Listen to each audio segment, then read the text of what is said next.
Mesdames, Messieurs, bienvenue à ce journal d'information judiciaire à la une. Encore une évasion dans une prison de la République démocratique du Congo. Cela s'est passé dans la nuit de mardi 16 juillet dernier à la prison de Kenge. 19 prisonniers ont pris la poudre d'escampette. L'insuffisance des policiers de garde et les mauvaises conditions carcérales seraient à la base de cette évasion. Le procès Ntawa contre l'ESI, le tribunal poursuit son instruction. L'audience de ce jour était consacrée à l'audition des témoins, dont l'expert de Vodacom qui devrait fournir des précisions sur les SMS et appels échangés entre la partie civile Ntawa et les trois prévenus. L'actualité, c'est aussi la prestation de serment des présidents des tribunaux pour enfants. Dans ce journal, un papier de réflexion sur les attentes de la population, mais aussi notre invité Godé Kayembe, président de la Ligue de la zone Afrique pour la défense des droits des enfants, étudiants et élèves, qui revient sur les avantages de ces tribunaux en République démocratique du Congo. Voilà tout pour les titres. Je vous le disais à la une, on enregistre de plus en plus d'évasions dans les prisons de la République démocratique du Congo. Le dernier cas en date est celui survenu dans la nuit de mardi 16 juillet dernier dans la prison de Kenge, province du Bandundu. Le journal Le Guide, qui donne la nouvelle, parle de 19 prisonniers qui se sont enfouis, mais un évadé a été rattrapé après avoir reçu une balle à la jambe tirée par un policier de garde. Les sources locales expliquent cette évasion par l'insuffisance des policiers de garde. En plus, les habitants de Kenge déplorent l'état de la maison carcérale qui peut favoriser aussi l'évasion car les portes de la prison ne sont pas en bon état. En plus, certains murs sont brisés, mais les autorités locales ne font aucun effort pour réhabiliter la prison.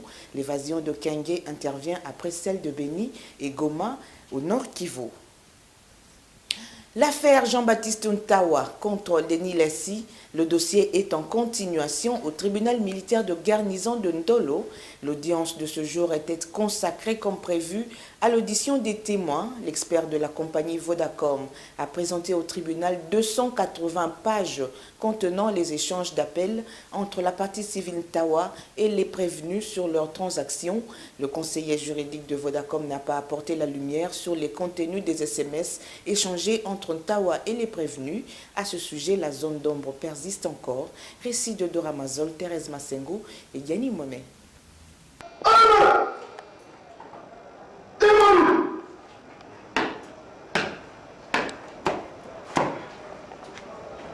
Monsieur le président du tribunal militaire de garnison Kinshasa Gombe, mon colonel, la police de l'Est est rangée pour un de raisonner. Et vous présente le prévenu qui comparaît en l'Est de séjour. Commandant la police de l'Est, le major Mungeya Imama. L'audience est ouverte sans objet repos. Rejoignez mon colonel. Le tribunal accorde la parole à la partie prévenue Okunimo Thierry pour poser des questions à la partie civile Tawa. La partie prévenue cherche à tout prix à prouver son innocence. Parmi les questions posées à la partie civile, celle relevant sur la question de perception de l'argent auprès du pasteur Tawa a été soulevée. Nous voulons que la partie civile Tawa puisse réagir à tout ce qui a été allégué aux audiences passées en rapport avec les effets sont et bien remis aux prévenus. Le prévenu Okunimo n'a rien perçu de somme de ma part, de ma main, en dehors de ce que j'avais déjà dit, les transports, les unités que j'ai lui données. Après des questions-réponses entre les parties, le tribunal procède à l'identification des témoins et à leurs auditions. Monkwe Frédéric, conseiller juridique de Vodacom, comparé devant le tribunal en vue de fournir le relevé des appels et messages entre les parties. Des échanges qui doivent en principe prouver les allégations de la partie Ntawa contre les accusés. Est-ce qu'il y a-t-il des techniciens qui peuvent nous indiquer ou nous dire que telle communication a été mise dans à tel point, vers tel point? Et puis en ce qui concerne le message des SMS, est-ce que vous êtes en mesure de nous donner les textes, les contenus des messages. En ce qui concerne la localisation des appels émis là-dessus, nous sommes parfaitement en mesure pour colloquer ces informations-là. Nous ne sommes pas à notre premier travail dans ce sens-là.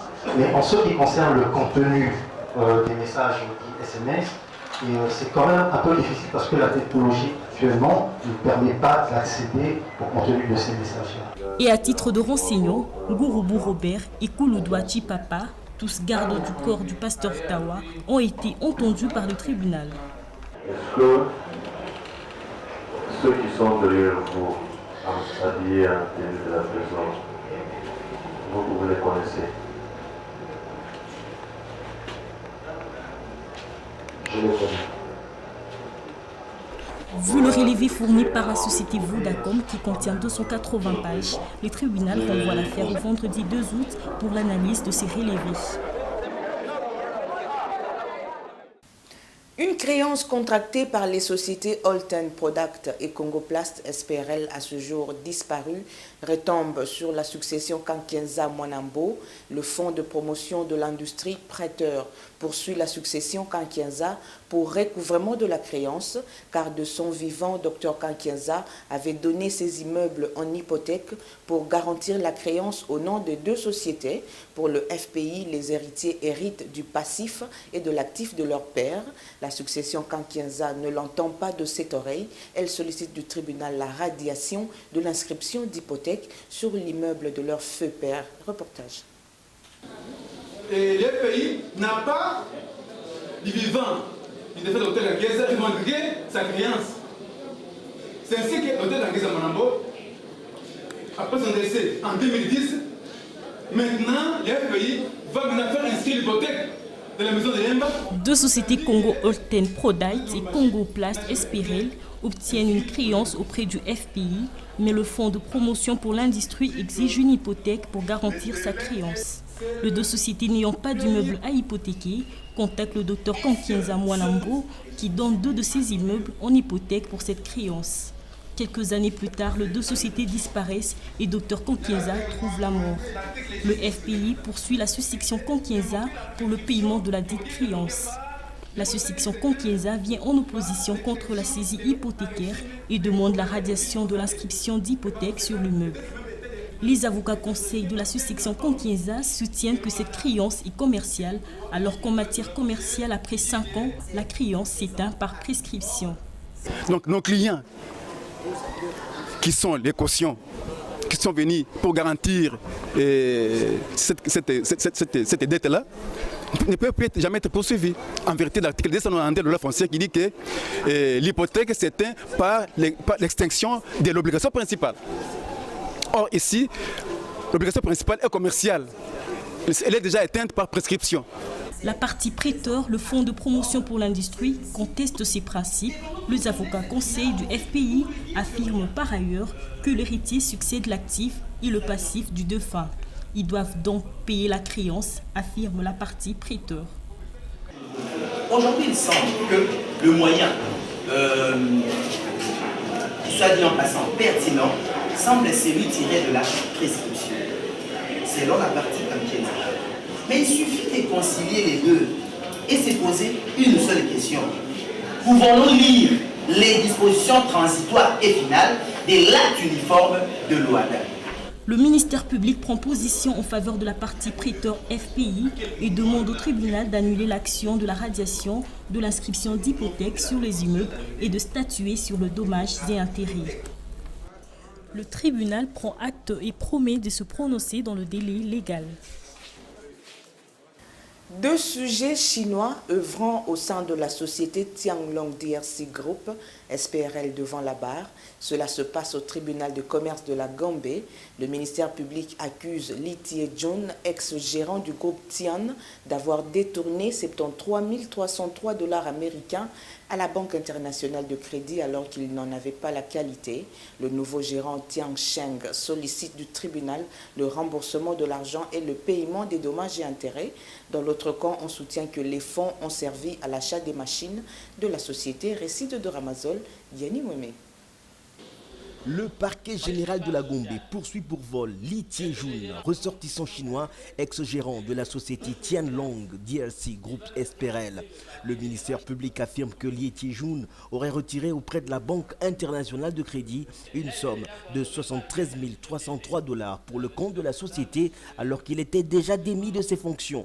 Tian Sheng, gérant de la société, se jointait à l'action du ministère public afin d'exiger à ce dernier la restitution du montant ainsi que la condamnation du prévenu à une peine prévue par la loi.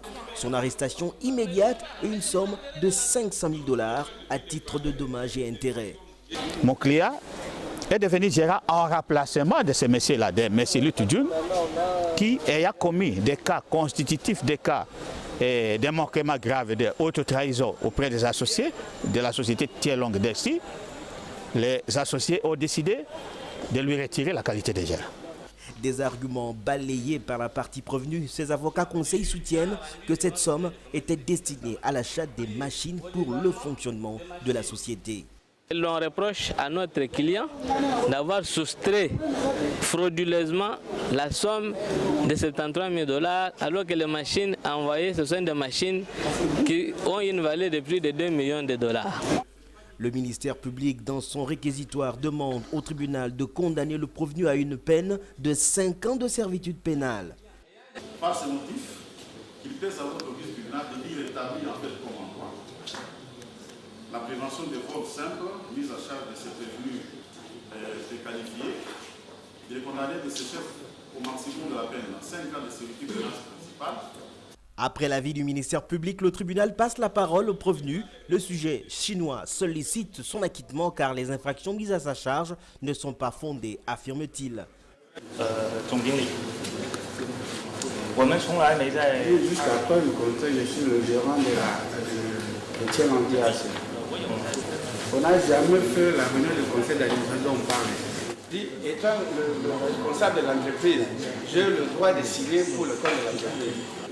J'ai confiance à la cour, le tribunal, qui sera, comment dirais-je, correct et qui va trouver mon innocence là-dessus.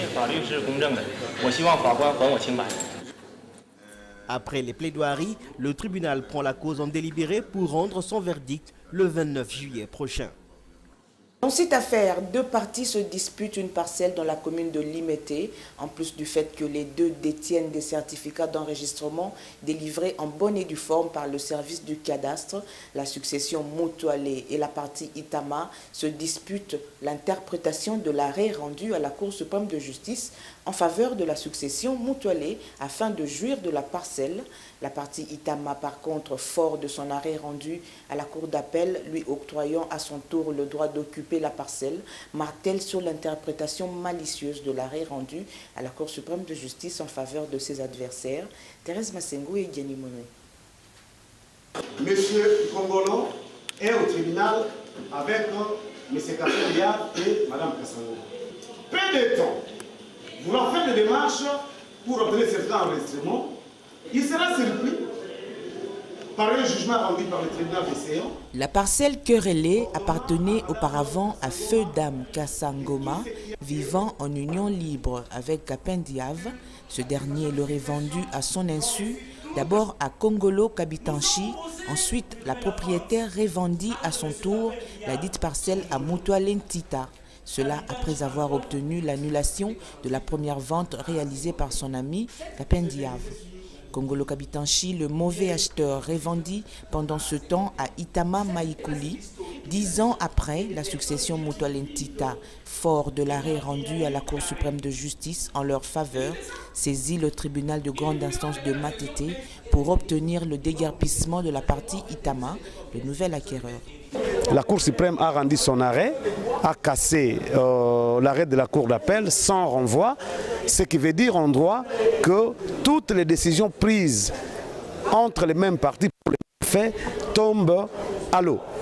Donc nous sommes venus maintenant demander au tribunal de réinstaller la section Mutualé dans ses droits. La partie de Fonderes brandit à son tour l'arrêt de la Cour d'appel de Matete qui lui donne le droit de jouir de la dite propriété. La partie Itama affirme en outre que l'arrêt détenu par le demandeur a été malicieusement exploité. Il ne s'agit nullement dans cet arrêt de la Cour suprême de justice de la réinstallation de la succession et encore moins du déguerpissement de la partie Itama, affirme-t-elle.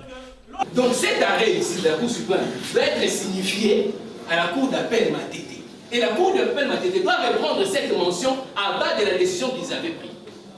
Parce qu'aujourd'hui, là, on vous demande de revenir sur un jugement. En réalité, votre tribunal ne peut même pas recevoir cette action. Au regard des éléments en sa disposition, le ministère public demande que l'affaire lui soit communiquée pour son avis écrit dans le délai légal. La partie demanderesse Inalca vient en tierce opposition contre un jugement rendu au tribunal de grande instance de Matete ordonnant l'annulation de son certificat d'enregistrement sur une parcelle de terre qui sépare sa concession et celle de la biscuiterie Prince. Pour la partie demanderesse, cette annulation est frauduleuse car elle n'a pas pris part au procès. Thérèse Massengo et Diani Momé. Vers les années, comme je l'ai dit, 2002, 2003, 2004, j'ai des preuves ici, je vous le dis, la société Biscuiterie Prince qui sera coincée décidera de vendre une portion. Les deux parties se disputent une parcelle qui sépare deux concessions voisines de la société Inalca et la biscuiterie Prince. La seconde, propriétaire de la concession USAM, décide de vendre une partie de la parcelle à la société Victoire SPRL tout en conservant une portion de terre pour y placer ses engins. Suite au désaccord né entre les deux sociétés, le conservateur de titres immobiliers octroie la partie querellée à la société Victoire SPRL. Quelque temps après, la société Victoire SPRL vend sa concession ainsi que la portion de terre querellée à la société Inalca Kinshasa SPRL. Inalca, surpris de voir une lettre du conservateur des titres immobiliers lui demandant l'original du certificat d'enregistrement pour l'annuler et opérer la mutation en faveur de la société Biscuiterie Prince, vient au tribunal pour demander l'annulation de cette décision car il existe une convention signée entre parties qui octroie cette portion de terre à la société Victoire, affirme-t-elle. À l'audience de ce jour, la société Inalca est venue en tierce opposition contre un jugement que la société Biscuiterie Prince a obtenu dans ces tribunaux contre les conservateurs des titres immobiliers, jugement dans lequel il était enjoint aux conservateurs d'octroyer à la société Biscuiterie Prince le couloir disputé entre les deux sociétés, alors que dans ce procès, Inalca n'avait pas été appelé. La société Biscuiterie Prince initie une action en déguerpissement contre la société Inalca. Ses avocats conseils précisent que la société Inalca occupe illégalement cette portion de terre. Elle sollicite du tribunal de déclarer irrecevable l'action en tierce opposition de la partie demanderesse. Noir sur blanc, que la partie Inalca occupe illégalement la portion de terre qui est venue devant votre instance. Après débat entre les parties, l'organe de la loi demande au tribunal la communication des pièces pour son avis par écrit dans le délai fixé par la loi. Cette affaire oppose un sujet libanais, Kok Sok Kang, à un Congolais, Demba Bokumu. Les deux se disputent une parcelle située sur l'avenue Kato, dans la commune de Barumbu. Les deux détiennent un certificat d'enregistrement acquis auprès de deux acheteurs différents. Le ministère public, dans son avis, tranche en faveur du sujet libanais, tandis que le tribunal se penche du côté du Congolais. Des avis contradictoires que je vous propose de suivre dans ce reportage signé Rose Tamboué, Dora Mazol et Georges Gano. L'immeuble à cause, monsieur le Président, est couvert d'un certificat d'enregistrement depuis 1999 au nom de mon client. Je peux vous produire les 10 certificats d'enregistrement. Monsieur le Président. Un sujet libanais, Kok Sok Kang, vient en appel au tribunal de grande instance de Kinshasa-Gombe contre la décision rendue au premier degré au tribunal de paix de Ngalima qui lui retirait le droit de jouir de sa parcelle qu'il a acquis auprès de son acheteur, sujet congolais Lomingu, en 1999, dans la commune de Barumbu. Il sollicite du tribunal la réformulation de l'œuvre du premier juge et le déguerpissement de Demba Bokumu qui occupe selon lui illégalement sa parcelle. Monsieur le Président, je n'y vais pas au fond parce que vous êtes censé savoir que le sol sous-sol appartient à l'État congolais. mon client qui a signé, qui est lié avec l'État congolais, qui est lié, il est concessionnaire ordinaire du fonds. Et l'État congolais ne l'a jamais dépossédé. Dans l'autre camp, l'association Demba Bokoumou soutient que la parcelle querellée appartenait à son défunt père Saïdi Bokoumou. À sa mort, ce dernier aurait confié la parcelle à son ami Sidi. Celui-ci l'aurait vendue à Lomingu, qui à son tour va revendre la parcelle au sujet libanais Koksok Keng à l'espace d'une année. Pour asseoir sa défense, Demba Bokoumou brandit un certificat d'enregistrement.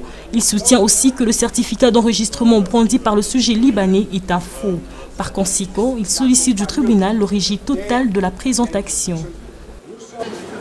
Les personnes qui avaient vendu, Monsieur le Président, la parcelle prétendument querellée ont été citées devant le tribunal de paix Ngaliema sur les titres de propriété qu'ils détenaient sur la parcelle.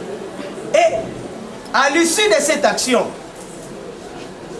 les vendeurs du présent demandeur ont été condamnés et les titres qu'ils avaient sur la parcelle ont été confisqués et détruits. Le ministère public, dans son réquisitoire, soutient l'action du demandeur Koksok Keng. Entre les deux certificats présentés, le ministère public tranche en faveur de celui présenté par le sujet libanais. Contrairement à l'avis du ministère public, le tribunal décide en faveur du sujet congolais.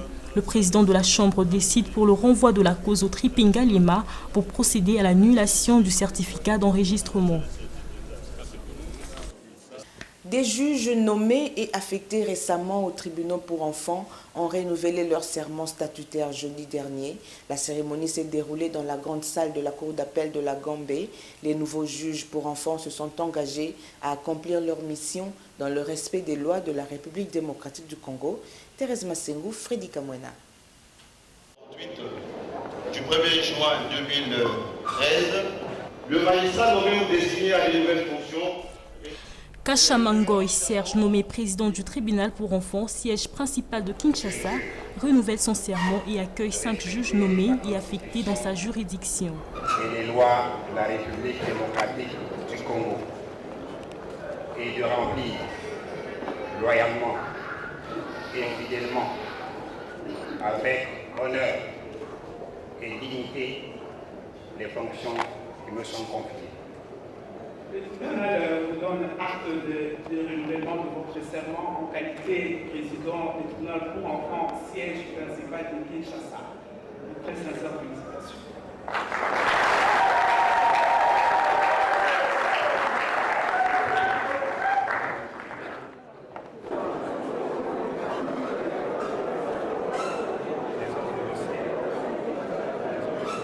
Ils promettent tous de veiller pour la protection judiciaire, sociale et légale des enfants.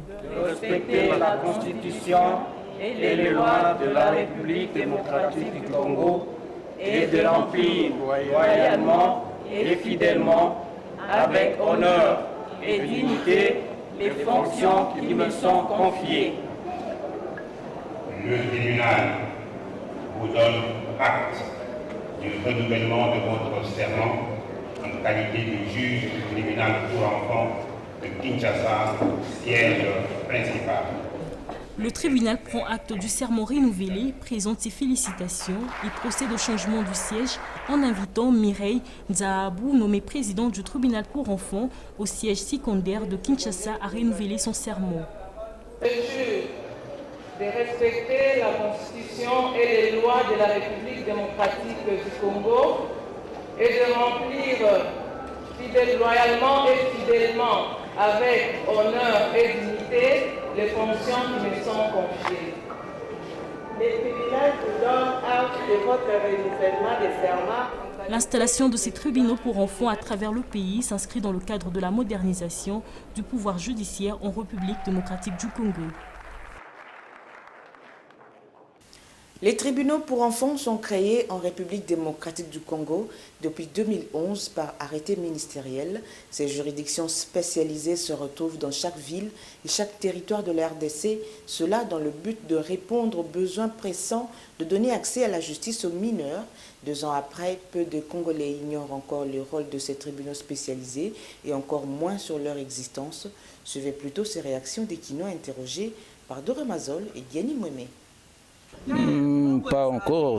Bon, je dois apporter cette précision qu'ici, chez nous, dans le pays de tiers-monde, précisément en Afrique ici et surtout le Congo, je pense que ce tribunal n'existe pas encore, officiellement installé. Je ne pense pas que ce tribunal puisse exister. J'ai déjà entendu parler du tribunal pour les enfants. Moi, je suis déjà papa.